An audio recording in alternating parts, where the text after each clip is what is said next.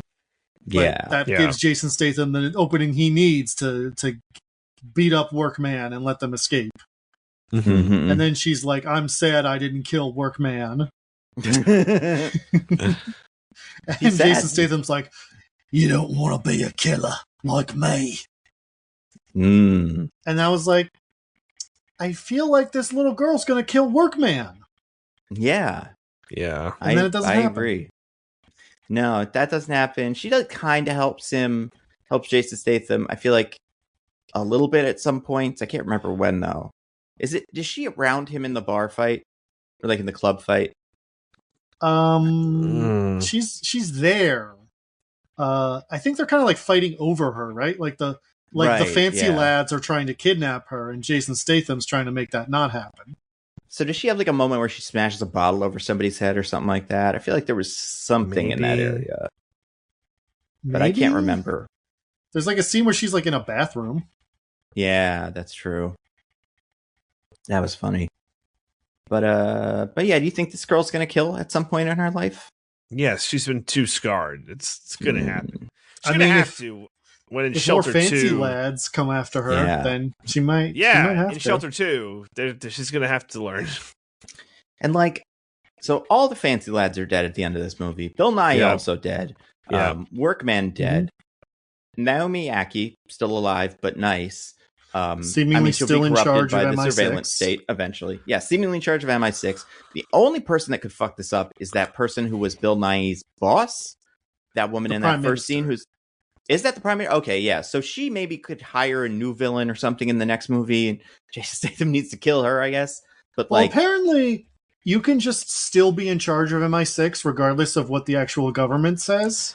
Because she's even like, "Oh, you're going to have to resign, Bill Nighy, but wink, wink, you're still going to be the guy, obviously." And then they install the computer in his living room so he can still control everything. Yeah, that's so pretty apparently sick for them. You can just do that. Yeah. Yeah. I mean, do we think like... Do you think Pete Hegseth's going to be able to do that when he inevitably gets fired? Probably not. He'll tell the DOD, "Please install the secret computer in my living room that lets me control the spy programs." Yeah, I think he'll probably be like, "Please bring my makeup chair that I got built into the Pentagon for me to my house, because I do want that, and none of you are going to use it." I do think someone in the administration is going to have watched this movie or one like it, and when they leave is going to ask for that. Be like, "Can I? I'm putting myself in charge of the secret black site operations that I can do from my living room," and the actual like CIA will be like, "What the fuck are you talking about?" I mean, or they'll be like, "Yes, sir. We will give you it right now. Here it is in this box." No, everyone they'll be like, "All our secret black sites are run by the actual CIA director. You don't get to keep doing it. All our murders are official." Or the secret ones on the, the reservation that they have that they don't tell us about. But like, yeah, you don't do CIA murders anymore. Like what CIA murders do you think we're doing that we're not like internally aware of? Like what scruples do the official activities of the CIA indicate that we have that we would need to hide anything? It's a great question. Yeah, he sucks. Yeah, guy. He really does. I mean, he's okay in this. I love that he... Yeah, Bill Nighy. I love that he spends the whole movie sitting down. It's great. He's getting old. It's great that he got a movie where he can sit. You know? That's what all our old actors need. Movies where they sit. Oh, that's what our young actors need too. Everybody needs it. Cashiers, I don't know. Everybody should get a nice chair. But I was going to say, because I was curious about this. Well, I was curious, but I kind of wanted to see what else is on this director's IMDb page. Not a lot to speak of. Excuse me, not the director. The Maybe it is the director. Let me check. Somebody related to this movie. It might be this additional crew. No, it's not. That's the canned horror movie he did. Is it Jason Statham? No, it must be the writer, Ward Parry. Yeah, this is him. So this guy's only written 3 movies. Not only, he wrote 3 movies. Hey, look at that. Hey, one's called The Shattering. Yeah, it seems to be about a wolf or something. It didn't get good reviews. Whatever. Then you got a movie called Curtis that is about some guy, Michael Curtis. I don't know. But then you got this, right? So that's his whole IMDb page. It's got 2 things upcoming: Untitled Shakespeare and Tokyo. Very excited to see what those are all about. And he is producing Tokyo, and he produced this. His only other credit on IMDb is a special thanks from the movie Retribution. I assume he lent them the chair, or he's the guy you call. He must have. What kind of chair would this old man be in? Because it doesn't say what his special thanks is for. Sometimes it will, and this one doesn't. And Liam that's Neeson, the only thing that's identical about these movies. Liam Neeson called him and was like, "My production company is doing a movie for me, and I'm feeling pretty tired lately. I want to do a picture where I don't have to stand up at all. It's all sitting down. What sort of premise do you think you can give me where I get to always be sitting?" And this guy, like, off the top of the dome was like, "Car that's going to explode." You're sitting on the bomb itself. Wow. Genius. Amazing. So yeah, I hope this guy manages to get special thanks in other movies, and we can see them and then go, I mean, somebody's going to sit, and they do. More Parry, however you're supposed to pronounce that. But yeah, pretty cool. Pretty cool. Anything else about this little girl's bloodthirst? No, I kind of expected her to get a kill in for the dog, because she took the dog death pretty seriously. She'll be like, "This is for Jack." Exactly. And then shoots a man. Mm-hmm. Shoots whoever the guy was. I mean, I guess the guy that did kill Jack did get killed pretty quickly afterwards, because nobody made it out Statham shot him in the head. Yeah. That's true. Mm-hmm. All right. Well, then why don't I go ahead and give this topsy-turvy wheel another spin, shall I? Wow. Yeah. Whoa! Tick tick tick tick tick tick tick tick tick tick tick tick tick tick tick tick. Oh, DJ, landed on one of yours. Yeah, this is my last one, but this is like a real quick one. But British Watergate ? I just thought it very interesting that when the Prime Minister is telling Bill Nye, "Hey, we're gonna have to step down. Hold on, let me stop the recording real quick. Okay, it's just us. You could be as evil and secret as you want. Just kill whoever you must. And all right, we cool, awesome. And it's time for you to step aside. Okay, now that everyone's listening, no one checked the gaps in any of these tapes, and it's cool that I have a button that could do that." So I just thought that was quite notable. Look, I understand that there's like classified and like, secret stuff that goes on in those offices, but like, you have a person with clearance listen to the tapes, right? Like, why does there a button to turn them off? Also, oh, you go ahead, DJ. Go ahead, Nando. I was going to ask: is this bringing down the Prime Minister? Like, is she connected to all of this? Because that's a good question. Well, she does. Well, there's an election coming up, but that might not matter. we gotta, keep this quiet until the elections to make sure that it's not stated, but it's clearly that she doesn't want the Labour leader to become prime minister, because she's definitely a Tory. Yeah. Everyone in the club's like, "Oh my god, I gotta vote for the other person." Actually, she doesn't have anything to worry about, because the Labour leader is Keir Starmer, and he's just fucking it up so bad. That's true. He would probably do a Thea if given the option. Yeah, sure. He would. They would come to him and like, "We've got a Thea," and he's like, "Well, that seems fine. I'm sorry, I have to use the Thea. Okay, kill everyone I want to kill." But yeah, I feel like and also like the fact that this is a wedge issue, it doesn't feel right to me either. Campaign on Thea. We invented a super secret computer program that can find all the terrorists. I don't think it's good, but I don't think it's as bad as it sounded 10 years ago. Like, I feel like this is something that we're all just like, you probably have a Thea going somewhere in the background. I believe it. We can chart it through our movies. In The Dark Knight, it's so evil that Morgan Freeman's going to quit over it, and he's only satisfied when Bruce Wayne destroys it after using it once. And now it's a thing the movies just have as a matter of course, and nobody even questions it. Yeah. And I feel like he could easily... I think he could even get away with going, listen, we've been developing the Thea on the left and the right, but I'm the one that's honest. I'm telling you that it's really there, so you should trust me to work on it instead of trusting them. Like, either way, their strategies, they can win this election. It's not going to be a huge problem. I think this nightclub shooting is going to be a big deal on the news. If they could tie her to that, that's probably not great. Oh, yeah. His nightclub shooting, and then her former MI6 chief is found dead in his home? Like, that's crazy. So, yeah, but then I'd be like, maybe after the nightclub shooting, I think you as her could spin the narrative as, like, he killed himself because he was so crazy going out on the limb and sending all his guys in suits, and that's a closed loop. I had nothing to do with it. But that would just require no one ever checking that tape and then finding that blank second of like him saying, yes, I should do it.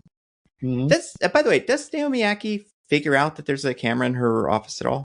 No, even though, again, it is a normal webcam clearly visible in the hole of like a decorative fixture in her office. Yeah.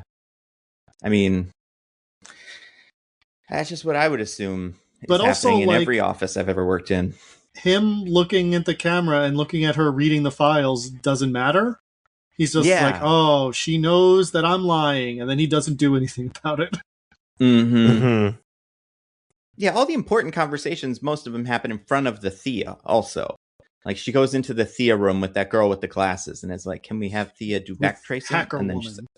Yeah. I wonder if that character even got a name. But yeah, that I think it's a she had glasses on. She was pretty smart. Oh, okay. Nice. Yeah. What a movie. It's her role in the movie is to be like, somebody did a crazy hack to hide this information. Then she's like, tap, tap, tap, tap, tap, tap, tap. I did a counter hack. Here's the information. Yeah. I don't know if I'm going to be able to do this. Let me try this one idea. We're in. I did a back tracing of the server, and it turns out it's him, the one guy who's Milnahi. Pretty cool. The other named character in the movie. Yeah. Guys, I've been reading so much Agatha Christie lately, and she's so good at having lots of characters in the book that could have done it, so you can't just be like, well, it's the other named character in the book. And now I can't stop seeing how many movies fail to do this. Oh, for sure. Yeah. That's why I like whatchamacallit. I mean, not just Knives Out, but like Black Bag, I feel like was good. Because it doesn't have to be a lot. Just needs to be like more than 2. Yeah. And then that's more than enough. Black Bag has like, 6 characters? And that's enough. Yeah. More than enough, yeah. It's a great movie, by the way, if you haven't seen it. Yeah, Black Bag was cool. Better than this, you know. Not exactly doing the same thing, but like the little bit of like the spycraft stuff. Yeah. It's not an action movie, but it's spy stuff. Mm-hmm. Yeah. Well, DJ, you give that wheel one more spin. One more spin? Yeah, this might be one more spin. Tick, tick, tick, tick, tick, tick, tick, tick, tick, tick, tick, tick, tick. Nando. I'm so glad I get to go last here. Good. It's just a tiny thought I had leaving the theater. Yeah. It's not even worth a wheel slice, but I am going to talk about it because I want to say it on the record. This movie should have been called The Seakeeper. Right? Like, oh my god. B and C, but then also he has a lighthouse. Oh my I don't know what they were doing. And then he could have made another movie, The D Keeper. The D Keeper, exactly. And what's that? You know, a defense, D's nuts. Like what D thing's going to be? Batteries? I don't know, but yeah, that's for the screenwriters to figure out. Yeah, that's what's his name's job when he's not giving chair advice. He has to figure out what the keeping of the Z's are. And then eventually we would have gotten to Keeper. He's true. The keeper. The Cookkeeper. Yeah, with the K. The keeper. Yeah. That was actually pretty easy. He keeps keys. That's true. There's a lot of things. You can make a whole series about it, and it's like different keepings, but it's the same kind of guy. That's what all these are, really. But like, working man, what would that be? Like, that's not really, he's just like a guy, foreman or whatever. And QAnon, I guess that could be the Q keeper if we wanted. He's rescuing people from QAnon. No, sorry, no. He's the QAnon rescuing people from the elite pedophile conspiracy. Right. That's not Jeffrey Epstein, the other one. Different one. Completely different. And we should check on that one, maybe. We're actually drawing our focus from that one, which is important, by messing with this other one that's kind of silly when you really get down to it. But yeah, that's all I got for that. Lovely. And you know what? It's extra true because, like I said, and we've made this point I've done this plenty of times. Shelter is not that specific of a movie, and no, yeah, especially when I found out he lives in a lighthouse, and the lighthouse keeper or something, or the lightsman or whatever. But no, not that either. Well, the Sea Gorge. Ooh, yeah. Ooh. Oh, by the way, did you guys recognize the term black kite? No. I had to look this up. It's a bird of prey, pretty frequently. It's a medium-sized bird of prey, and the most abundant species of that, or at least used to be. Estimates run up to 6 or 7 million individuals in the world. So, damn, yeah. I thought it was kites. I did think it was like a kite. If you had a black kite, it would be hard to see at night. So that was the spy, is what they were going for, but it's actually a bird. Man, they should have. That's what they should be called in the John Wick universe, because there are millions of them in that one. That's true. Yeah, there's so plentiful. Can't jump off a balcony in a club without hitting 10 of them. Whereas in this one, yeah, you got to be lucky. But yeah. So you want to get those questions? The big questions. Nando, could you defeat a shelter? Yeah, I would not. I would wear a mask when I'm outside. I would come up with so many ways to not be on camera. I'd have a cap at all times. And I would also take the little girl to a hospital instead of not doing it for no reason. Yeah, I get why he's I don't want to get close to there, because then maybe she'll tell them where I am, but also just tell them I don't know, lie or something like that. I feel the way we would really figure this out is I would just be hey, I'm going to help you, kid. I'm going to go to the mainland to get stuff. Right. Tell me if I should be looking out for anything. How has technology changed in the last 10 years that I might be put on camera? Because that's going to be my whole game, is just avoid that. Also, sorry, you finish. I was going to say, also ask the kid what fucking size clothes she wears. Mm-hmm. Why did he have to eyeball that? He could speak to the kid. She speaks the same language as him. Doesn't make any sense. And this movie makes way more sense if she doesn't speak the same language. If she speaks Russian or something like that, and there's this huge communication gap between them, because you're why isn't he telling her stuff? It's because he can't speak Russian. But it doesn't make sense if they're both English speakers, and they are. Okay. And no, go ahead, Diggins. I was gonna say, if you don't want to be involved, you could go to the mainland. There's a town or a road there or whatever. The first person you see, be help, this little girl is hurt. She was drowning and she's hurt, and I don't have a phone. Can you call 911? Right. Yeah. And then let them take care of it, and then you don't have to be on the cameras. Mm-hmm. Yeah. Yeah, right. I don't know. Because I assume this girl also doesn't live in full secrecy, right? She probably has been on cameras. So recognizing her in this situation would not give anybody away. That's true. No. Yeah, in my impression, in the version of this movie where she's his daughter and Bill Nighy knows about her, and so she also needs to be secret, all of this stuff makes sense. But in this version of the movie where that's not true, it feels stupid. Yeah, it really does. So yeah, communication, I think, is the main important thing you got to learn from this. My traps probably wouldn't be as good as his, but I think I could avoid getting to the trap part of the plan altogether. I do want to say that one trap of the first trap is so gnarly. Yeah. Which one is that? The boulder, right? He launches a boulder down the side of the cliff, and at first they're get out of the way of the boulder. But then it turns out the boulder pulls up a net that captures a guy, and the boulder rolls off into the ocean and drags the man underneath so he can drown. It's so good. That's crazy. He was cooking with that one. That's what he was doing the whole time. Was just thinking of Home Alone. That feels like a war crime. Mm-hmm. Yeah, that's fucking crazy. So, yeah, and then is it woke? Is this movie? Is it woke? No, I don't think so. I don't think so. I don't think so. Either. The spy apparatus isn't dissolved in any way, or there's no. Yeah, it has the something to spy say about apparatus the. isn't good or bad. It just has a bad man at the top, and once he's gone, it's fine. Yep, exactly. I do think maybe black woman in charge of MI6 could like you could start springing some wokeness, like maybe this, but it doesn't. And the prime minister's a woman. Oh, but that's but so was Margaret Thatcher. Yeah, exactly. That's nothing for them. If this was America, woke. But she did effectively utilize girl power when she killed all those people in Northern Ireland. That's right. Oh man, that's awesome. That shit's nothing for England. Remember that Eric Andre was Liz in that Truss, Ironheart right? show for like 2 minutes? That was so weird. I was thinking about that the other day. To remember that, Nando, I would have to have watched the Ironheart show. Oh, okay. Same. Wow. Same. That's woke. It's praxis right there that I do when I watch the Ironheart show. But yeah, no, I don't think they could. I don't think they could get away with it, and or I don't think they get away with it being woke. Yeah. I don't think many Jason Statham movies are woke. I'm honestly looking back, like The Beekeeper is one of the woker Jason Statham movies. I feel like, because it says scamming people is bad. It turns out that's a pretty woke opinion these days. Scamming people is bad. Like shitty fail sons are bad. Like Jeremy Irons is in charge of the DOD or something. That's bad. Like, and then who's the what? Is it Felicia Rashad? Is the woman who's being kindly and letting him do beekeeper stuff or something like that? I think somebody famous.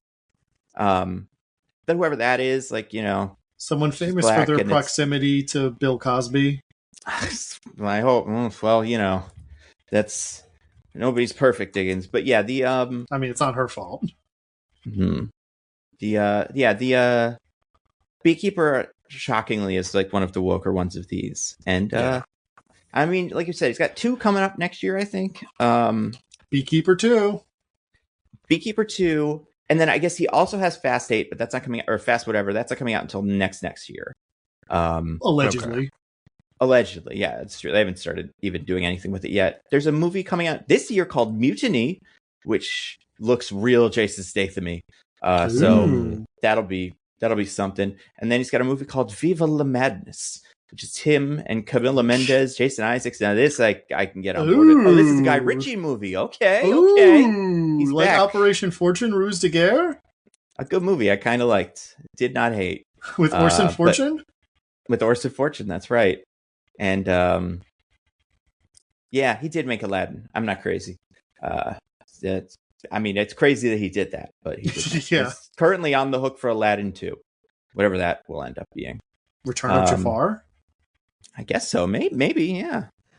Return of hot, sexy Jafar guy from like some other movie. Remember that? He was like a cool guy in the Aladdin live action. Speaking of cool things, was Iago in the Aladdin live action? I didn't watch it. No, he wasn't. It was pretty hard to make Return to Jafar then. Yeah, you watched Shazam, right? Or not Shazam, Black Adam? Yeah. Bad guy in Black Adam was Jafar. Marwan Kenzari, I think is his name. Yeah. So like he was young and he had abs and it was weird. But whatever. He does. They do in the end turn him into a big CGI genie and stick him in the lamp. So we're close enough. Just find a bird. And it's like, oh, this was my bird. I didn't have it before because it wasn't really fashionable to have a CGI bird. But now we're kind of back on that, and I am. Yeah, we have now he's kind of the main character of this movie and getting a redemption arc. Yeah, this is his story. We have to tell it. Speaking of cool things, you guys want to recommend some things to the fine people? Yes, I would love that. All right, DJ, do you have anything to recommend? I do. I think I've been teasing this. I did this like a couple weeks ago, but I'm finally ready to officially wreck Kingdom Come Deliverance 2. A game that upon playing very early makes it very apparent you don't need to play the first game. I don't know. Witcher 3. Oh my god, it's so Witcher 3 that way. And kind of Fallout 3 and kind of these like soft reboots where it's like, yeah, we made a game 6 years ago, but like, don't worry about it, guy. We're just going to put all that story. We're going to recap it for you in like the first hour. We're going to spoon feed you everything that happened. I will say, having played the first one, like there are characters who come back who you already know who they are because they don't give you like full explanations for some of them. There's a drunk priest who like you have a whole adventure with him in the first game. So like seeing him in the second game, it was like, oh, that's cool. But like if you didn't play the first game, you're totally fine. But so that's one part. The other part is, I guess, like slight spoilers. It doesn't really matter. But they Samus Aran you real hard, man. They kneecap you real good. I was gonna say they turn you into a lady, a hot, sexy lady by surprise.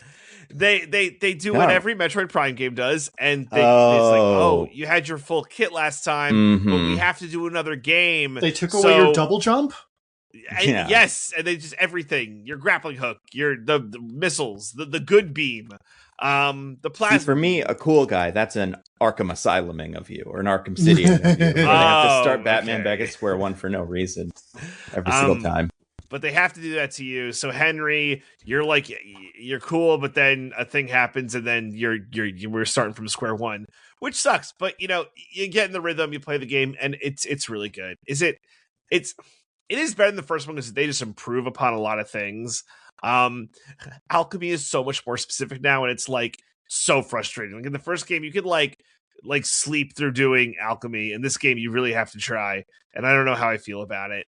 And like certain things, like you really like if you wear stolen equipment, like people notice and stuff like that. Like you could think you get away with the crime, but like they'll somehow 14th century detective that you did the crime. It's just these really big details that weren't in the first game that like makes it play and feel so different, but still familiar. Is there like an LA Noire interrogation mechanic where you're being interviewed by 14th century Columbo? Nice. No, they just say, you're the thief or murderer or whatever. Get back here. They just accuse you, and because it's that time, it's like, well, I'm bigger and stronger, so off to the stocks with you. So you just go, why are you quoting laws to those of us with swords? I guess, yes. But it's awesome. It's a very fun game. Outfit choices matter more. That's also cool. Just there's like a lot of good fun stuff in it. So I'm thoroughly enjoying the game. And the story's a lot better than the first one. It's more thoughtful and more focused, and it has like very specific acts to it. I just there's a lot of reasons to like it, and the Game of the Year nomination actually makes sense. I'm like, oh wow, this is like a really well crafted game, and is quite fun. And so that's that one. And then I have like another one. This one's gonna be, I'm gonna start giving just some recs to the parents where applicable. And I watched, since we last recorded, both PAW Patrol movies, the first one and the Mighty Pups one. I didn't love the Mighty Pups one, but I didn't hate it. The first Paw Patrol movie is actually like pretty decent. Like if your kids are into Paw Patrol, and maybe like mine for Disruptor, like was couldn't have watched it in theaters. But like now is a good time, and they haven't seen it. Like they're both on Netflix. You don't mind your kids idolizing cops. And bulldozers. Yeah.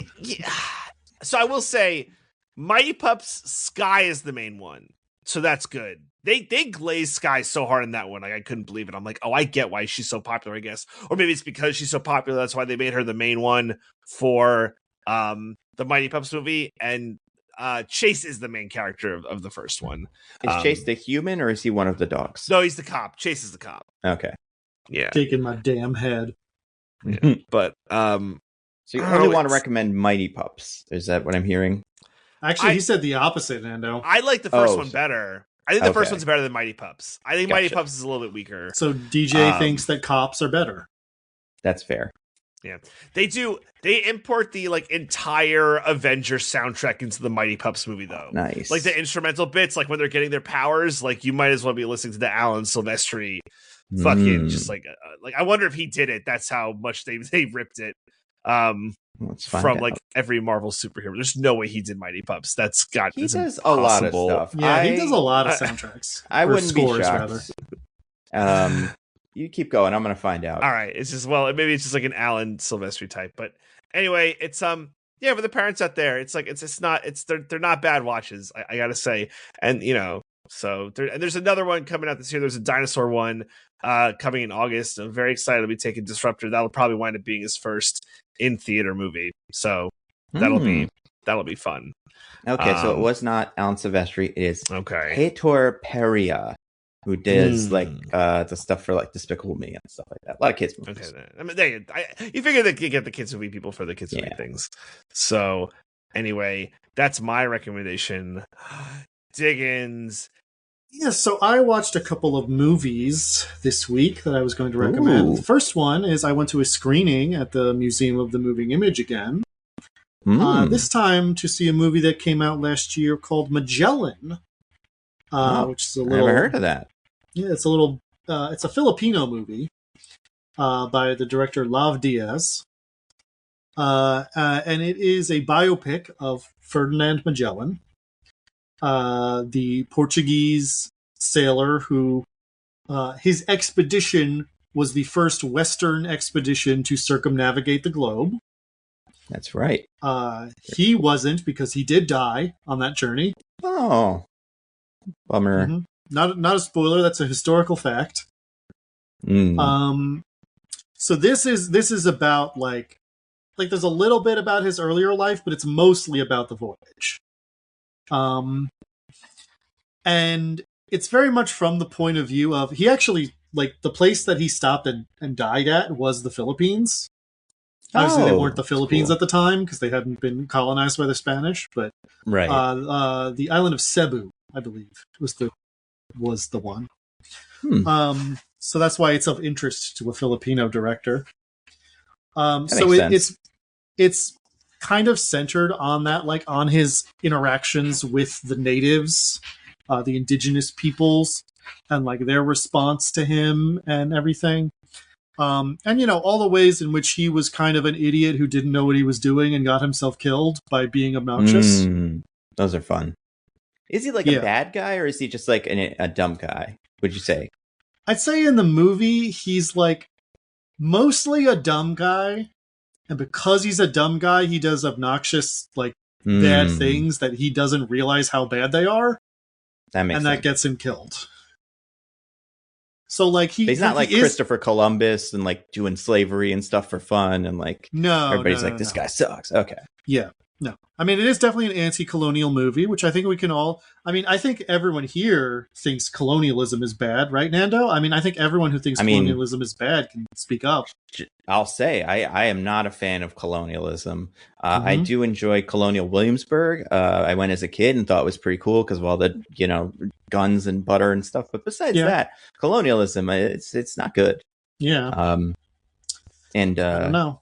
Those are all the opinions, I guess, the people on the pod have, because nobody else is speaking about it right now. Some people are being oddly silent about the issue, but I guess that's their choice. Well. I mean, you know, it's popular in the world. It keeps happening. Some people must like it. You know, 50 million Elvis fans. You got a point. So that's an interesting movie. It's like very slow, very quiet, very like very few like close-ups. It's very much a movie that takes place at a distance for a lot of it. But I think it was, and also it's one of those what's only diegetic sound. There's no like soundtrack or score or anything. It's cool, but it's cool. It's interesting, and I was glad that I got a chance to see it. I also watched a movie. One question. Yes, and this is a historical question, so it doesn't have anything to do with the movie. Does Magellan die on a beach? Does he die in like a house or something? He does die on a beach. Whoa, because then, much like his other character in the movie Old, you know, Gael Garcia Bernal, he keep that guy off a beach. It's not good for him. Oh yeah, I guess I should have said it is starring Gael Garcia Bernal, who is an actor that some of you may be familiar with. From Old, mostly. And other stuff, maybe the Marvel thing or whatever. I don't know. But Old is the best one. That's right. But no, he literally does die on a beach. So there you go. Makes you think. Yeah, makes you old. The other movie I watched is a movie on the Criterion Channel that I've been meaning to for a while. It came out a couple years ago. It's the movie Cloud by Kiyoshi Kurosawa. Oh, okay. This is a movie about it's a Japanese movie about a young man who he's like a factory worker, but like he's really trying to make his money as an online reseller. So, you know, he like buys up stuff and then resells it to people, marks up the price and resells it to people online. You know, so like he's pretty. A lot of those people out these days. It's a very familiar thing. So, he's pretty scummy. But he's on that hustle grind set. He's on that Sigma. Yeah. He does have a girlfriend, so he's not fully on that Sigma. Is that his downfall? In some ways it might be, Nando. In some ways it might be. So they get you. But yeah, so it's kind of like during the movie he's sort of like ramping it up, and he's starting to get like really successful at it. But then the movie kind of like takes a turn, and I don't want to say too much about it because like the sort of suddenness of the turn is a big part of it. But basically, like there are people who are mad at him for scamming them, and people he's like neglected in his life who are upset with him, and it's sort of like all comes to a head very explosively after being like a very deliberate movie up until that point. That's interesting. Yeah, so it is very interesting, and I quite enjoyed it. It is. What was I going to say? Oh man, my brain deserted me in this crucial moment. It's. I think I found very striking about it is it's a movie that's like, it's very much not like an early like Martin Scorsese where it's like, oh, you embark on your life of crime and everything's so cool and great, but then it all starts falling apart around you. Like, at no point does he seem to really be enjoying himself. It's kind of like a lot of boring drudgery that he does to like make profit. And like, so I feel like the misery of the life he lives is like very front and center, but he doesn't seem able to recognize that, which I found was pretty interesting. Cool. But yeah, those are my recommendations. What about you, Nando? So I have this was a good week for comics, kind of. Well, it depends. If you're like me and you love the X-Men, fun X-Men comics, including a Magic and Colossus, like not solo book, but like a little spin-off book that just started that I think is very good. But I don't want to wreck that because it's one issue in. I want to wreck something that I didn't learn about until the other day. And because I've been going through like some of the old Absolute books, like Absolute Batman, Wonder Woman, Martian Manhunter, but I was more or less caught up on them. And I hear the other ones are fine. I haven't read Absolute Batman. I've heard a lot about it at this point. Like, man, those villains are fucked up. Yeah, it's funny because it's like pretty quickly in that book you realize that it's pretty dumb. Like it's the dumbest version of Batman, but because of that, like Bane could get as big as a house if he wants to, and like before the Venom. Well, kind of, yeah. And then it's just like a really bizarre, like it's such a bizarre universe, but it's like compared to other versions of this. Like I haven't read Absolute Flash, for example, but like from what I understand about that, it's like everyone's kind of what you expect. Whereas with this, you're like, oh, Mr. Freeze is going to be in this issue. What's that version of this even going to be? And it's like completely different, but it's also like very unserious. But the art is great. It's a great looking book, and I think it's pretty fun. I'm excited for the Catwoman spinoff that they're doing, but yeah, like that book's been doing interesting things. And I haven't read Superman. That's the one that other people like. But like Martian Manhunter's the big one. That's the one I've heard is like caught up on that. Legitimately great. Yeah, it's very good. Looks cool. It's got an interesting vibe. It introduced a new character or like idea. This whatever 8 or whatever number we're on. That like as a DC person who recognizes some of the characters and stuff. It's like, ooh, that guy. Which is fun because like that's what the Wonder Woman book did so well this week. Is this was the first appearance of I guess the second appearance of Absolute Zatanna, and she's like really she's bad and also really wants to get with Wonder Woman. It seems like, and in like in a way originally where you're like that's her just being aggressive, but now you're like I think she's serious about it, and like that's awesome. But anyway, so those books are fun. But I was reading those. Someone recommended to me, because I was talking about how much I like the new Iron Man book that's like one issue in, again, not ready to recommend. But somebody recommended me the new Captain America series that's going on. So this is, I had to check, Captain America Volume 14. which you're like, wow, that's a lot of Captain America volumes, and like kind of restarts with new writers and stuff. But like they do it once a year now. Like Captain America volume 13 was last year, and then volume 12 was the one before. I think this is getting received very well, so I wouldn't be surprised if this one sticks around a little longer. But basically, it's by Chip Zdarsky, and it's drawn by Valero Sheedy, who is like, I don't know too much about him, but it looks really cool. It's got a great style. The pitch for this is, because they did this with Iron Man back in like the 2000s, they went, well, he can't be in Vietnam anymore. He has to be in Afghanistan or something, because it's the time scale, and it's still, it's silly, but like we got to at least kind of change something. So they did that with Captain America, where the pitch is he now got unfrozen, still did war with everything with Hitler, but got unfrozen after 9/11. I'm not sure exactly when. I think maybe like the mid 2000s, but like everything else is the same. Like Iron Man is still there, and he's like, hey, you should join the Avengers. But the fun part about it is like, General Ross is in charge of the military. So like he's interesting to have here, because it's like, oh yeah, Captain America is maybe one of his villains now, or like they're kind of from the movie. It's interesting to set those two characters against each other more than it's interesting to set Red Hulk against like regular Hulk.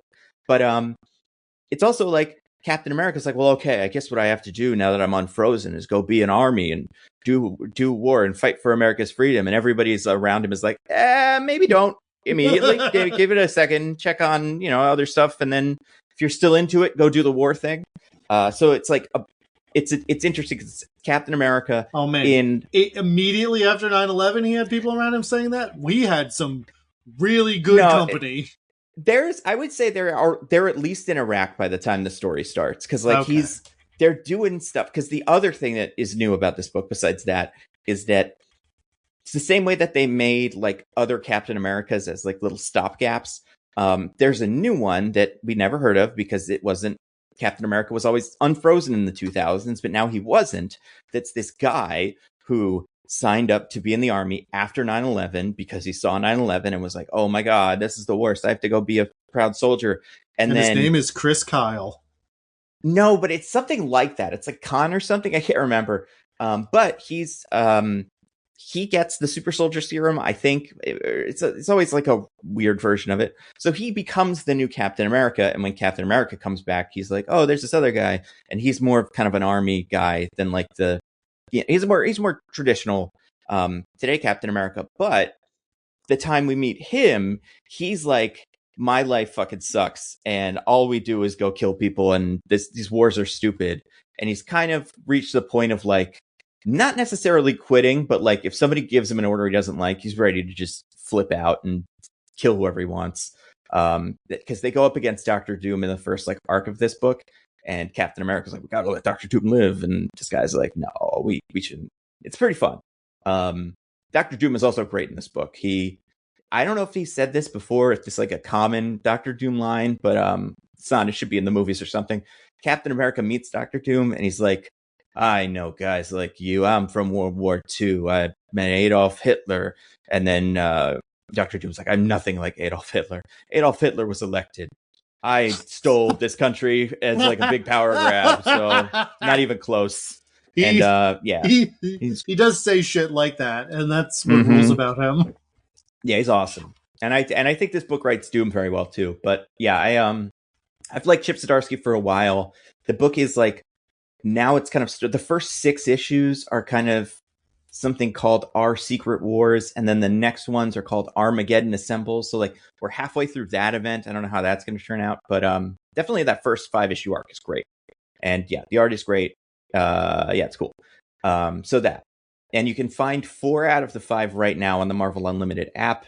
The 5th one you have to wait for, or go to a store or whatever. The other thing I want to recommend is a movie that I started watching that I think we should do on the podcast, frankly. It's a movie that I was excited about when it came out, but I knew like I wasn't going to go see it in the theater. And I was excited about it because part of me was like, this is probably going to be a really weird story, but also partially like we might get one really great performance out of it and one really bad performance out of it. I'm not sure about the bad one yet. That one may come together. Maybe it's fine. But the great performance, I'm totally like 15 minutes into the movie. I'm like, oh, she's doing an amazing job. because I started watching The Housemaid the other day. The Amanda Seyfried, Sydney Sweeney, like kind of psychosexual, whatever it is. And Amanda Seyfried plays like this very like chipper and kind of high energy, like suburban mom with a lot of money. And she's really funny and also just really weird. Her character's like super weird. Sydney Sweeney plays a Sydney Sweeney type who makes Sydney Sweeney faces and just kind of, whatever's. I don't think she's bad in this necessarily. Spider person. Yeah, honestly, like I'm not convinced she's a bad actor or anything like that, but I do think she needs to pick a project that isn't for Sydney Sweeney to like prove it. And it was that Christine movie that nobody liked. So I guess, what she's supposed to do. But like, this is very like come in here and Sydney Sweeney it up. Be like the kind of, I don't even know what's going on. I'm just a normal little girl who like has like, it's this big city world and all that, whatever. Brandon Sklenar is also in it, the guy from like Drop, who a lot of people want to play Batman. He's fine. I haven't seen too much from him yet, but it's really the Amanda Seyfried show. She's awesome, and I'm probably gonna finish it tonight or tomorrow. Do you think it would make a good pairing with The Testament of Anne Lee? Oh my God, I would. I mean, listen, like I haven't seen The Testament of Anne Lee, but the scenes I have seen are also very high energy. You're very like this lady's kind of crazy. Amanda Seyfried is doing a lot in Testament of Anne Lee, and it's great. I'm very like, I was talking to somebody the other day who like didn't just watch Amanda Seyfried stuff. Like they were like, I've never seen like Mamma Mia or Les Mis or Mean Girls or any of that. I'm like, man, she's in a lot of really fun movies, and she's in like one of those Ted movies, like the second one of those. Like, it's a bummer she didn't get like enough attention for Testament of Anne Lee, because I feel like she should be one of those actors who is like a big deal. I feel like Testament of Anne Lee is a movie that's still a little too weird to get a lot of mainstream awards attention. I can see it from having not watched it, but getting the other clips, like, yeah. Especially in a year where there's a lot of other musical movie, or at least another movie musical kind of thing that is getting a lot of attention. Like, it's probably not going to get more love than that, but yeah, I really like her. The one thing I will say about this movie is a spoiler for the movie in the first 5 minutes. What's her name? Sydney Sweeney's character drives her car to a parking lot and goes into a place and orders a food from the place, which to most people on this planet Earth would not be that exciting. However, the place that she goes to, and I wasn't sure about this. I have a feeling DJ would recognize this place. Do you recognize the name Rutt's Hut? Do you know what that is, Diggins? Rutt's Hut? Rutt's Hut, yeah. I don't think I do. It is a very famous, like if people ever make lists of the coolest restaurants in any state, usually makes it onto the list. They deep fry hot dogs. And it's a very kind of low, like it's a very, looks like a dive bar, but they're famous for this. And like, they're really good. It's in like Clifton or something like that. It's in that area. It's like, they're the best. And seeing that in a movie was like seeing like you in a movie. If you showed up in The Housemaid and just had a scene, I'm like, I didn't know Diggins was in this. Wow. That's what that was like for me. And that was pretty cool. As a New Jersey person, I was pretty proud of that. As someone who grew up in the Kevin Smith part of New Jersey, I've kind of become used to that sort of feeling. Exactly. And like, I feel like I've had that a lot in like Hoboken adjacent stuff. I've noticed a lot of movies will have Hoboken or Jersey City or whatever, but like Rutt's Hut is so specific that I'm like, maybe the director just really liked it. The movie doesn't even really take place in New Jersey. It takes place in like Westchester, I think. So I don't know. They went out of their way, but it's I was so proud of my little Rutt's Hut. And if anybody around here or anybody listens is from Jersey, let us know, because I feel like, yeah, it's just so strange. So yeah, we'll talk about what we want to do next week. But first, let's do some plugs. DJ, do you have anything to plug for the fine people? Jumping right into the plugs. Love it. Plugging it. DJ loves plugs. Yeah. Roses and Rejections. We did another one. It's so the one that came out, I guess, before Love Is Blind drops, which is on February 11th. That's our like last full Traders, full RuPaul's Drag Race. And then we'll have Saturday pods for Love Is Blind.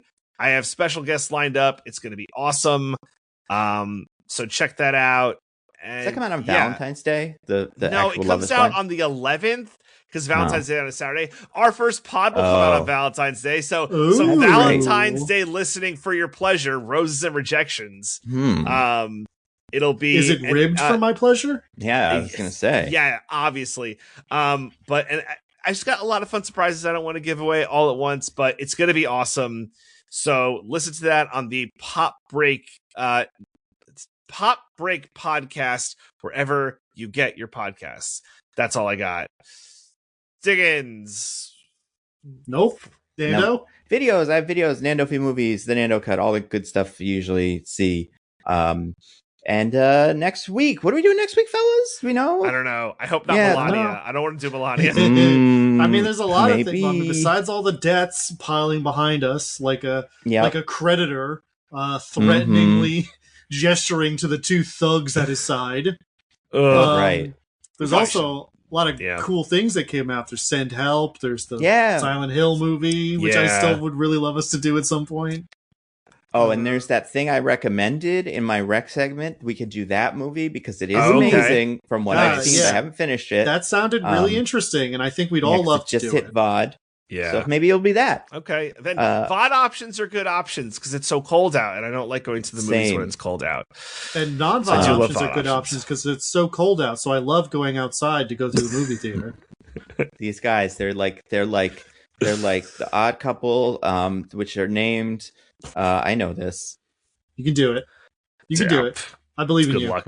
My brain is telling me Fritz. I know it's not Fritz. It's not Fritz, but that's kind of close. I know, and like it's an F name. You know what? I'll think about it while you guys are doing the outros. But anyway, next week maybe that thing we said. Until then, wait, was it? Never mind, I forgot again. It's not Floyd. Nope. No. The Ziggins actually know this is the. I'd say that's further. That is further. Okay. Yeah. Anyway, until then, I've been in Movies on Twitter. I'm at Zippy by Day on every social platform that I'm on. I'm at C Diggins exclusively on Bluesky. One of them's Oscar. Yes. And the other one is Frank. He's got the weirder name. Mm-hmm. No, I think so. I don't know. What is it, Diggins? Frisk? It's Felix. Felix! Yep. That's what it is. Anyway, yeah. Bye, guys. Bye. We love you.